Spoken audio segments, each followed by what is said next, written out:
เบิ่งกันต่อนะครับที่ทางพาณิชย์จังหวัดอุบลราชธานี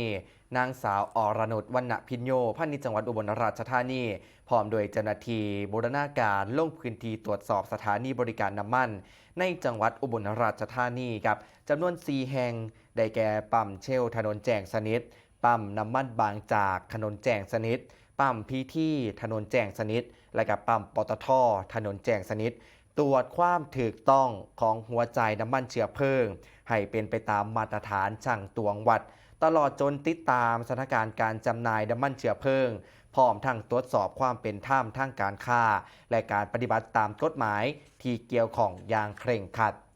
โดยสถานีบริการน้ำมันดังกล่าวครับได้ปฏิบัติเป็นไปตามหลักเกณฑ์ที่กฎหมายกำหนดอย่างครบถ้วนโดยมีการแสดงป้ายราคาจำหน่ายน้ำมันเชื้อเพลิงอย่างชัดเจนโปร่งใสและก็ตรวจสอบได้หัวใจน้ำมันก็มีความเที่ยงตรงถูกต้องตามมาตรฐานของสำนักงานช่างตวงวัดเขต 2-4 สร้างความเชื่อมั่นแก่ผู้บริโภคในการได้รับความเป็นธรรมส่วนในช่วงของสถานการณ์นะครับการให้บริการสถานีบริการน้ำมันทั้ง 4 แห่งนั้นเปิดเหตุการณ์ปกติบรรยากาศการใส่บริการของประชาชนอยู่ในระดับปกติบ่พบความแออัดเช่นที่ผ่านมา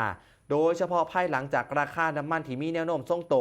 ผู้ประกอบการก็สามารถปรับนะครับรับน้ำมันตามที่แจ้งกับส่วนกลางได้ตามปกติและก็บ่พบภาวะขาดแคลนน้ำมันแต่อย่างใดครับ